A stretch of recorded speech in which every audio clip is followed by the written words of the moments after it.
제가 평상시에 그냥 논문 읽거나 리뷰하게 되면 어떤 식으로 하는지에 대해서 그냥 제가 편하게 하겠습니다. 가지고서 네. 궁금한 사항 있으시면은 바로바로 물어봐 주셔도 되고요. 네. 아니면 끝나고 물어봐 주셔도 되는데 간략하게 좀 말씀드릴 수 있도록 하겠습니다.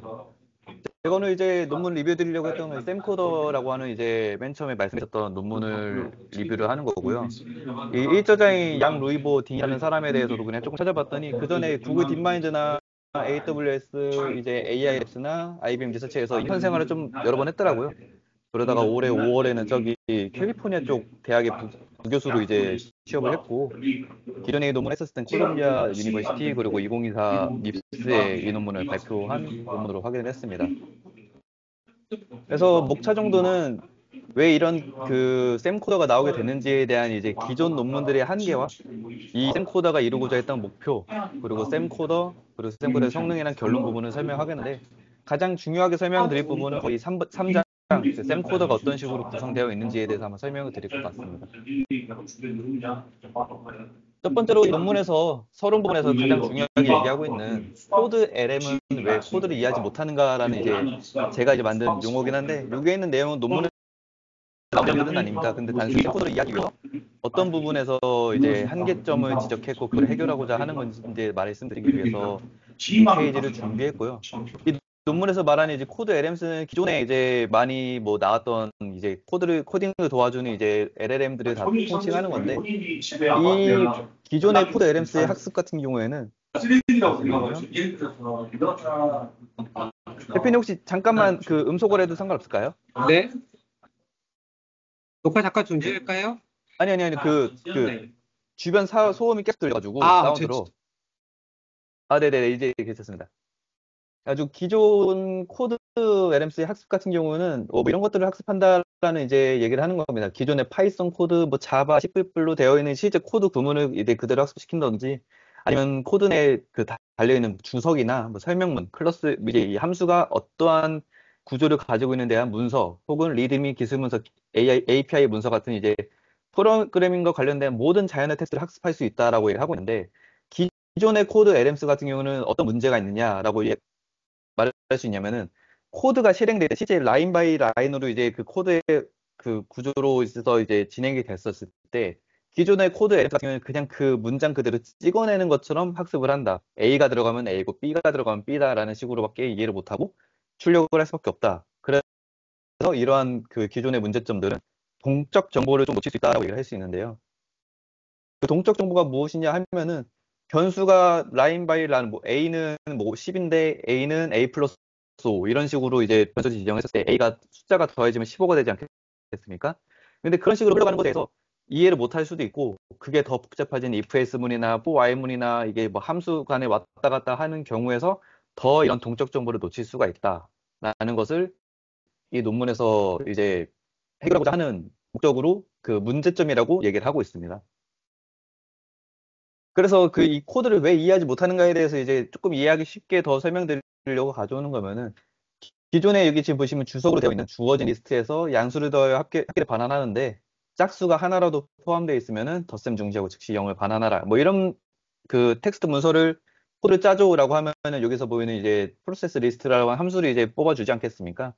이런 것이 나온 다음에 이 기존 코드 LM한테 물어보는 겁니다. 이 프로세스 리스트에 함수 1, 3, 5를 넣었을 때 뭐가 반하는데 1, 2, 3을 넣었을 때 뭐가 반하는데 마이너스 1, 3, 5를 반했을 때 뭐가 나왔을 때 정답이 다 나올 수도 있겠지만 만약에 새롭게만 1, 4, 5라는 걸 넣었을 때 얘가 이 4라는 짝수를 감지 못하고 그냥 다 더해버려가지고 10이 나온다든지 아니면은 4의 짝수는 감지했는데 0을 반환하는 것이 아니라 1과 5를 더해가지고 6을 반환한다든지 아니면 제대로 0을 반환할 수 있는데 이 단순한 정적 관계에서는 그 이 흐름을 제대로 파악하지 못한 코드 LM이 될 수도 있다라는 식으로 이제 조금 이해를 하시면 될 것 같습니다.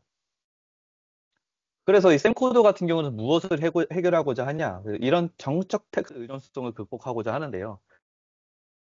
극복하는 방안에는 크게 두 가지 전략을 취했습니다. 첫 번째는 포괄적인 의미론 및 모놀로그 추론이라고 하는 전략을 시행했었고요. 두 번째로는 PYX, PYR이라고 하는 이제 고품질 의미로 학습 데이터를 구축해서 공개를 했고 그것을 샘코드에 이제 합한 경우가 있는데 그 각각 의미하는 바는 뭐 동적인 실행 흐름을 텍스트로 풀어서 그 이 LM이 동적인 정보를 학습할 수 있도록 하는 것이 위에 있는 내용이고요.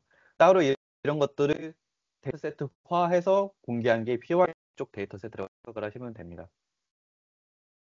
그래서 첫 번째로 이 샘 코드의 핵심 훈련 전략 중에 이제 포괄적인 의미로는 모노로그 추론이 어떤 식으로 흘러가는지에 생각을 하면 포괄적인 의미로는 무엇을 배울 것인가에 대한 의미인 거고요. 모노로그 추론은 어떻게 배울 것인지에 대한 얘기입니다. 그 목적으로 이제 얘기하고자 하는 부분이 거의 이제 네 가지로 나누어지는 이 부분인데요. 첫 번째로 이제 근사적 의미론이라고는 어프로시메이트 시멘틱, 뭐 심볼릭 시멘틱, 그리고 업스트랙트 시멘틱, 오퍼레이션 시멘틱이 이 모델의 학습이나 이런 그 데이터 세트 구조에서 자연스럽게 녹아나 있다라는 것을 조금 이해하시면 되는데, 이 중에서도 기존의 코드 LM 같은 경우에는 그 어프로시메이트 시멘틱이랑 심볼릭 시멘틱이라고 하는 이 두 가지를 단순하게 어프로시 시멘틱은 그냥 이 프로그램을 코딩을 하는데 필요한 가장 높은 그 추상화된 목표는 기능적인 이제 이런 코드가 필요하니 이러이러한 소스를 짜줘라고 하는 이제 큰 범주에 대한 이제 어프로시메이트 시멘틱이 나온다고 하면은 이 아웃풋으로 심볼릭 시멘틱이 어떤 코드가 나와야 되는지 이 두 가지만 가지고 학습하는 것이 기존 코드 LM이라고 쉽게 생각을 하시면 될 것 같고요. 이 논문에서 말하고 있는 이제 나 오퍼레이션 시멘틱 기능적인 요소, 아까 말했던 모놀로그 추론이라고 하는 부분이나 여기서 반드시 지켜져야 되는 제약사항까지 잘 녹여낸 부분이 이 논문에서 말하는 이제 포괄적인 의미론을 얘기하는 것입니다. 그래서 이 어프로시 시멘틱 같은 경우는 방금 말씀드렸던 것처럼 이 코딩에서 가장 이제 목적으로 하는 가장 높은 수준의 추상적인 목표이고요. 어떤 것을 해야 되고 어떤 기능이 필요하다라는 얘기가 들어가는 거고, 심볼 시멘틱은 실제 코딩 어떤 아웃풋 코드 출력이 나와야 되는지에 대해서 얘기를 하는 겁니다. 그리고 왼쪽 아래 이제 앱스트랙트 시멘틱 같은 경우는 이 코드를 하는 데 있어서 가장 따라야 되는 제약 조건, 핵심 조건 같은 겁니다. 뭐 이거는 뭐 10개의 길이를 넘으면 안 될 것이고 짝수는 반드시 제외되어야 될 것이고 뭐 그런 부분들이 포함되어 있을 수 있는 것이고요. 이 마지막 오른쪽 아래에 있는 오퍼레이션 시멘틱 같은 경우가 아까 말했던 그 모놀로그 추론이랑 좀 비슷한데, 이러이러한 인풋이 주어졌을 때 이것이 어떠한 흐름으로 어떤 애널리틱스라고 하는 그 디렉토리를 만들어서 거기서 어떠한 구조로 흘러가고 이러이러한 그 흐름 구조로 우리가 이해해봤을 때 마지막 아웃풋으로 배열 3, 1, 0이 나오는 것이 맞다라고 하는 것을 풀어서 써놓은 부분이 오퍼레이션 시멘틱입니다. 그리고 오퍼레이션 시멘틱이 그 다시 설명드린 모놀로그 추론에 포함되는 영역입니다. 이 모놀로그 추론도 두 가지 방안에서 설명을 하고 있는데요. 첫 번째는 이제 순방향 모놀로그라고 하는 텍스트 문서가 있고, 두 번째는 이제 역방향 모놀로그라고 하는 부분이 있는데, 순방향 모놀로그는 쉽게 생각하시면 됩니다. 이 코드랑 입력이 주어졌을 때 아웃풋, 이 예측값이 실제 맞아? 이 펑션에 나왔었을 때 어떤 배열이 나와야 돼라는 것을 이제 텍스트로 풀어놓은 것이고요. 두 번째 백워드 이제 모놀로그 같은 역방향인데, 코드랑 이 특정 출력이 주어졌을 때 이 출력을 생성할 수 있는 제약 조건이나 입력이나 구문 흐름이 어떻게 돼라는 것을 추론하는 것입니다. 그래서 이 부분이 조금 이해하기 어려울 수 있는데, 만약에 뭐 아웃풋이 3, 1, 0으로 이어졌을 때는 무조건 네 번째, 그러니까 네 번째 그 배열 순서로는 3번이죠. 3번에 가장 큰 뭐 그러니까 가장 작은 값이 있어야 될 것이고, 두 번째, 그래 1번 배열에는 두 번째로 작은, 그런 식으로 이제 얘네가 흐름을 조금씩 이제 이어 나가는 것입니다. 근데 여기서 가장 큰 단점이 왼쪽에 보시면은 펜 같은 거,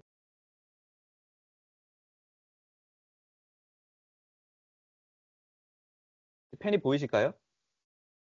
네, 펜이 보이신다면은 왼쪽 같은 경우는 이런 다섯 개의 구분이 들어갔을 때 3, 1, 0이 될 수도 있지만, 이 3, 1, 0만 주어졌을 때는 이게 사실상 인풋이 5, 3, 5, 1이어도 솔직히 이게 이제 맞는 입력이긴 합니다. 그래서 이거는 좀 살짝 그 인풋도 문제가 있긴 한데, 그런 부분들은 결국에는 이런 그 폭넓은 그 추론을 가지는 것이 이 논문에서 고려해야 될 부분이라고 생각합니다.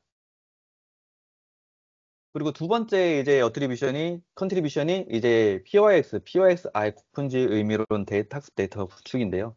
첫 번째로 PYX 데이터셋이 먼저 나오고 그 다음에 그거에 대한 이제 POIXI 데이터셋이 나오는데, 이 PYX 데이터셋 같은 경우는 뭐 말하자고 하면은 뭐 랭귀지 그 텍스트 문서가 있으면 이거 코드를 어떻게 이어가지고서 이 데이터 쌍을 어떻게 지었는지, 그리고 품질을 필터링했고 단위 테스트 및 실행 추적을 했다. 그리고 뒤에는 PYXI 같은 경우는 버그 솔루션, 그러니까 디버깅 하는 부분이 좀 포함된 데이터 세트라고 지금은 쉽게 이해하시면 될 것 같습니다.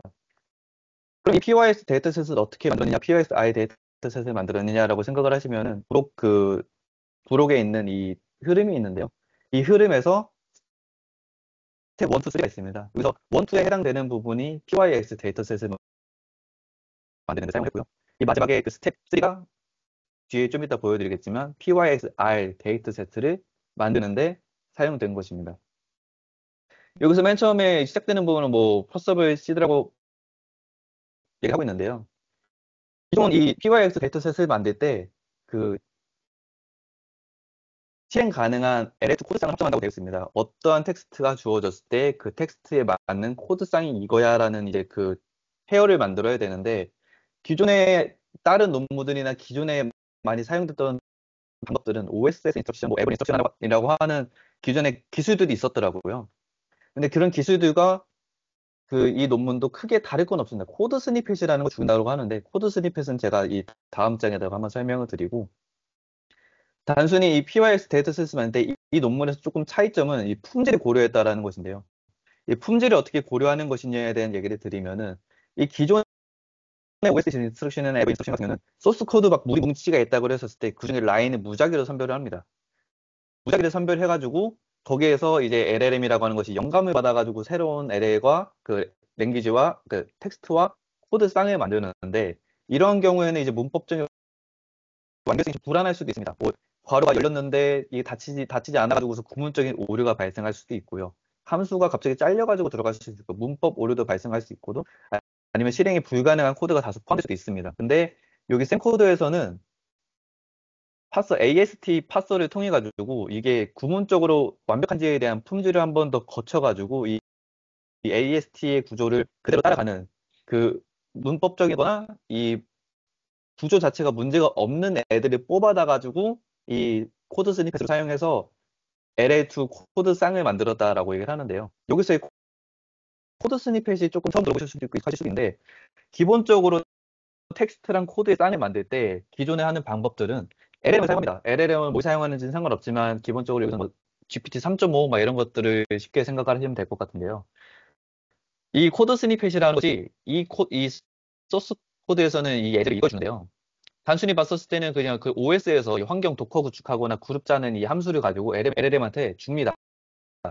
나 이러이러한 코드를 줄 테니까 너가 여기서 영감을 받아가지고 여기서 뽑아낼 수 있는 코드와 텍스트 쌍을 만들어봐라는 식으로 주고, 이 논문에서는 또 말하는 게 그 프로블럼 디스크리션, 여기서 우리가 좀 지키고 싶은 규약인데요. 여기서는 지키고자 하는 부분이 이거 좀 다시 한번 후에 설명 드리겠습니다.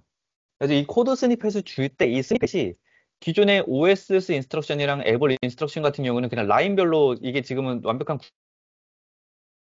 이지만 이 한 줄만 들어갈 수 있습니다. 랜덤으로 넣게 되는 경우에는. 근데 이 PYX 데이터 세트에서는 이런 부분들을 조금 아까 말했던 AST 파서를 통해서 구문적으로 흐름상으로 조금 깔끔한 애들을 가지고 코드 스니펫이라고 하는 이 코드 그 영감쌍을 줬다라고, 잠시만요,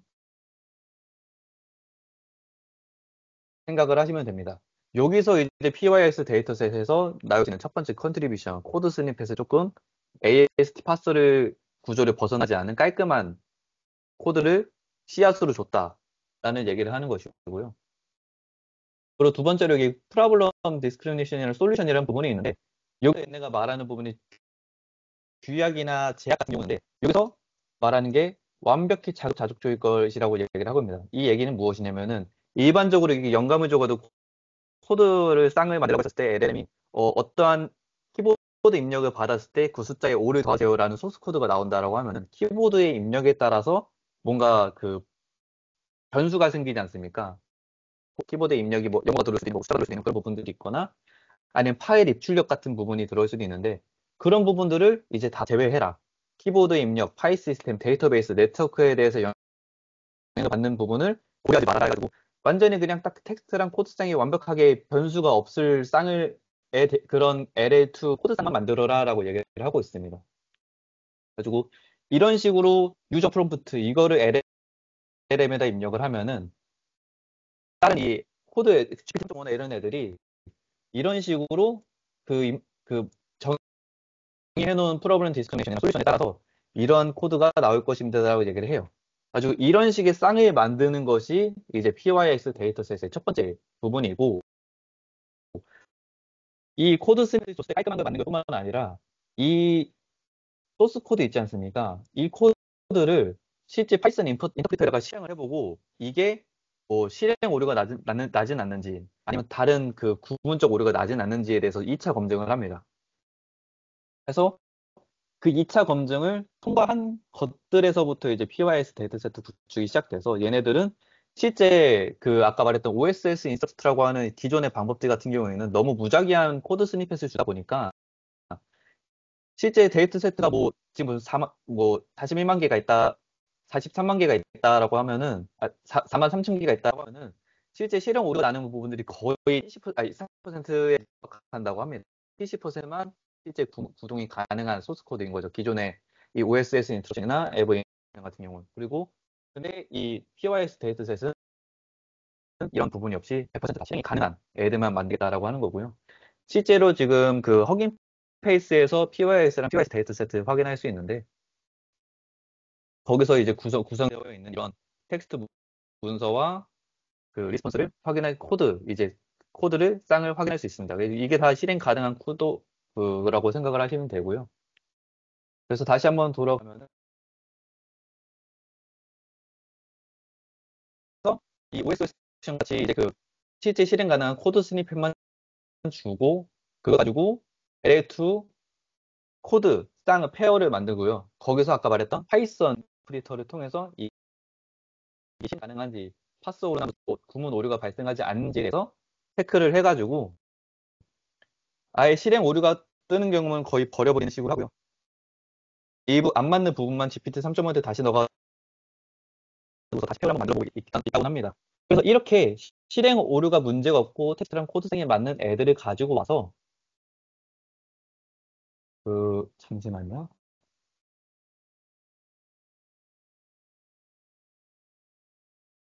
가지고 와서 데이터 세트를 실제로 보면은 이걸 검증하기 위해서 무조건 1개에서 2개 정도의 실행 예시를 줍니다. 그래서 단순히 텍스트와 코드뿐만 아니라 이거를 실제 실행시켜서 입력을 줬었을 때 이 조건에 맞아가지고 실제 이 아웃풋이 코드랑 일치하는지 이 검증을 단위 테스트라고 합니다. 단위 테스트를 하는데 첫 번째는 1개에서 2개 정도를 진행을 했다가 여기까지가 스텝 1인 거고요. 스텝 2에서는 뭐 인트를 뭐 텍스트를 바꾼다든지 아니면 그런 이제 그 변조나 아니면 GPT 4.5 미니한테 이거에 해당하는 정답 단위 테스트 입력과 출력을 몇 개 더 만들어 해가지고 뭐 원래 한두 개였던 거를 네다섯 개 정도를 이제 만든다든지 해서 이 네다섯 개에 대한 케이스에서도 또 실제 입력과 아웃풋이 정확한지에 서 검증을 합니다. 그리고 1차적으로 한번 거르고 실행 오류 없는 거 다 떠나서 문제와 정답지를 몇 개 더 만들어가지고 그걸 한 번 더 검증하고 그 단위 테스트까지 다 통과한 것들이 PYX 데이터 세트입니다. 그리고 이런 식으로 코드 스니펫 깔끔한 거, 실행 오류 문제 없는 거, 그리고 LLM을 기반으로 입력과 출력에 대한 그 쌍이 다 정확하게 맥락을 이해했는지에 대해서 체크해서 만든 것이 PYX 데이터 세트인 거고요. 거기에 하나 더 추가해서 그 위커 모델이라고 해가지고 이제 디버깅을 하는 이제 모놀로그적인 부분을 이제 체크하기 위해서 이 이 스텝 3로 넘어가기 전에 여기서 제가 아까 1개에서 2개 말고 막 3개, 뭐 4, 5개 만들었다 하지 않았습니까? 요 단위 테스트에서 잠시만요.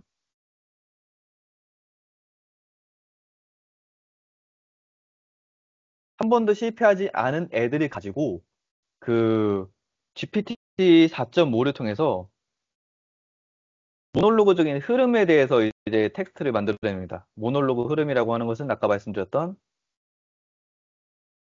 이러한 순방향, 역방향에 대해서 데이터세트를 다른 LLM을 통해서 만들어냅니다. 그 이후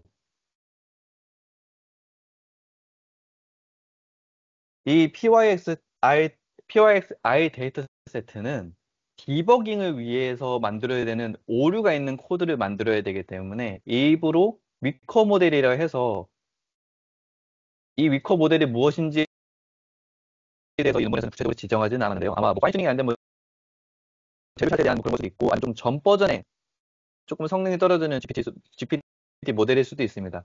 걔네들한테 이 쌍을 줬었을 때 일부러 틀린 코드를 나오게 만듭니다. 그 일부러 틀린 코드를 만들게 내었었을 때 거기에 대한 그 문제점이 무엇인지에 대해서 텍스트로 이제 정리해 둔 것이 이제 PYXI 데이터 세트입니다. 그래서 콜라블론 같은 경우는 이제 문제 정의 같은 건 똑같은 부분이고요. 여기서 나오는 이제 버기 솔루션, 버기 솔루션. 이게 위커 모델을 통해서 나온 일부러 문제가 있는 그 부분인 거고, 페이 테스트는 이 소스 코드를 가지고 우리가 이제 테스트 해봤을 때 오류가 나는 부분이 이쪽이야 라는 얘기를 해줍니다.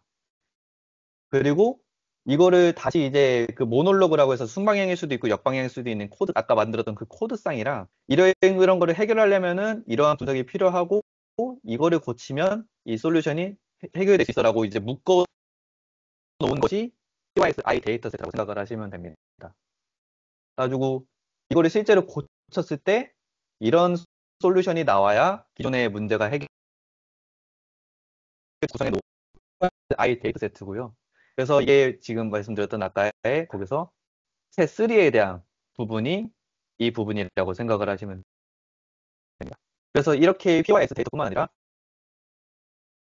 모델이나 그 GPT를 사용해서 모놀로그, 순방향 모놀로그, 역방향 모놀로그 텍스트를 생성을 해놓고 이 쌍을 지어놓은 것이 PYX I 데이터 세트인데, 이런 걸 가지고 학습을 했었을 때 코드 제너레이션이나 이제 코드 실행 추론을 했었을 때 다 뭐 자기가 성능이 좋다라고 얘기를 하고 있고요.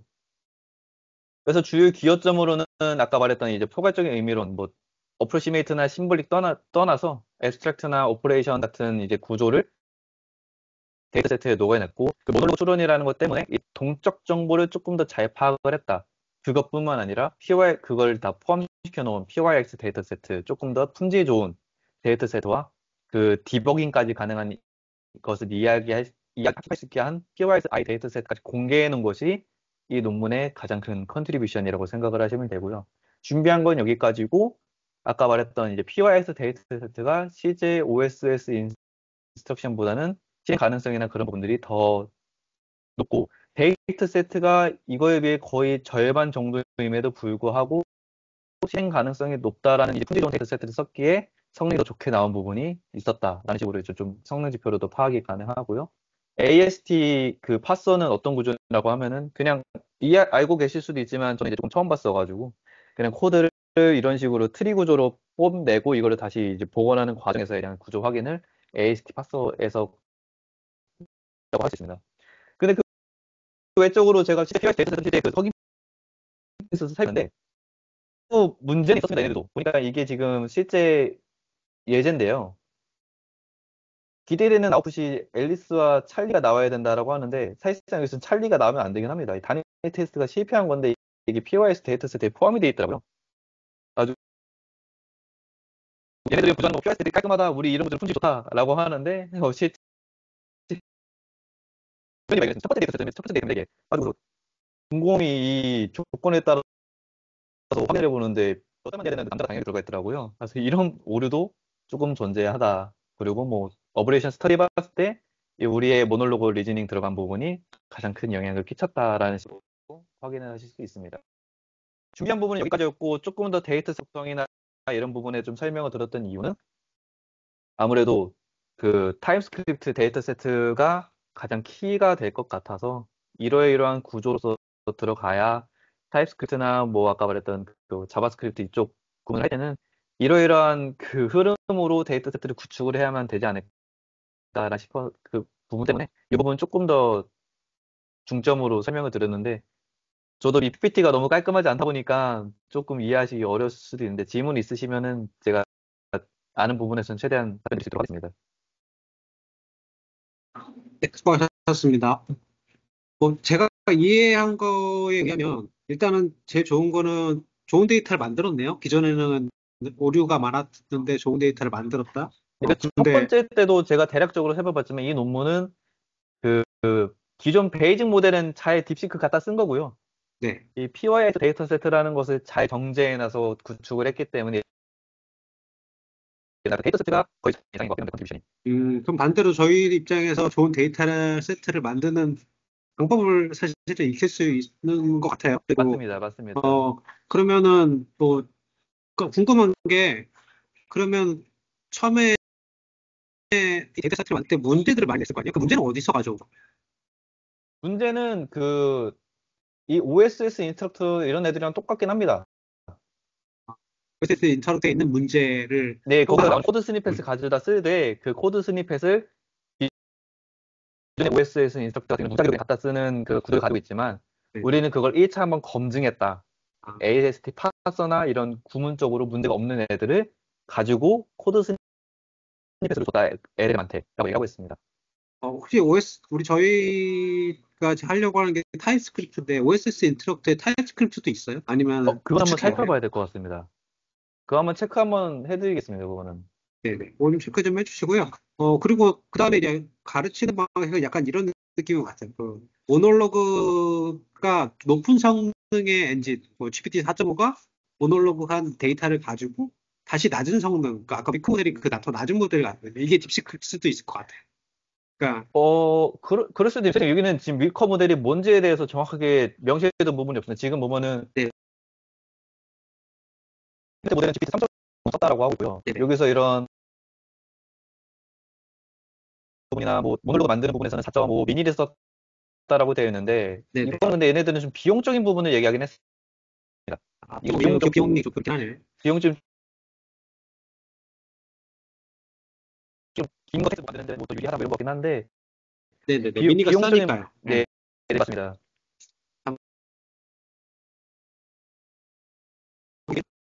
좋은 성능을 내려면 높은 걸 쓰면 되니까 이번에 5도 네, 많이 싸졌다고 들었는데 그거 한번 비교해보고 예. 제 생각에는 위크 모델이 저게 딥시크가 아닐까 싶은 생각을 좀 딥시크를 딥시크를 갖다 썼을 수도 있습니다. 아마. 네. 그럼 결과적으로 딥시크를 가르쳤기 때문에 딥시크가 해소한 부분을 커버시킨 거잖아요. 거꾸로 네, 맞습니다. 그렇게 해서 끌어올린 거 아닐까? 라는 생각이 좀 들어요. 그래서 그 부분을 어떻게 보면은 감추기 위해서 이 위커 모델이 생긴 것 같습니다. 논문적 스킬로. 아, 그러네요. 그러면 사실은 틀린 모델로 다시 구매를 했으니 정답을 가르쳐줄 거라서 그렇죠. 이 딥시크가 라고 해버리면 딥시크가 잘 못 맞춘 위커 솔루션에 대해서 우리가 이거를 PYSI 데이터 세트 구축을 하고 딥시크를 학습시킨 거니까요. 그래서 일부러 감춘 걸 수 있습니다. 제가 봤을 때도 타 무슨 모델 썼는지에 대해서 말했는데 이 위커 모델에 대해서는 얘기가 없더라고요. 객관성에서 조금 문제가 있게 보일까 봐 그렇게 했었겠네요. 근데 효과는 있을 것 네네네. 같네요. 확실히 효과는 있을 것 같아요. 진짜. 네. 네, 감사합니다. 예. 혹시 뭐 저기 김 대표님 뭐 더 질문하실 거 있으세요?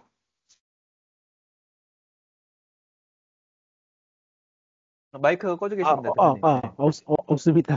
너무 잘 들었고요. 좀 저는 다른 것 때문에 이렇게 많이 준비 못 해가지고 오늘 설명 듣고 이게 계속 얘기했던 이런 것 때문에 우리가 이런 거를 준비하고 이거를 스터디했을 때 얼마나 효과가 좋아질 거다라는 거를 좀 알게 돼서 되게 좋았던 것 같습니다. 설명이 많이 부족해서 가지고. 대표님 마이크 꺼져 있습니다. 아, 아니요, 저- 지, 네. 네네. 저희 지금 해준 내용도 충분히 저희가 어떻게 보면 이해할 수 있고, 그다음에 받아들였을 때도 이런 게 중요하다는 걸 알 수 있었기 때문에 충분히 엄청 좋은 시간이고 유익한 발표였다고 저는 생각하고 있습니다. 감사합니다. 좋은 거 해주셔서 감사합니다. 아닙니다.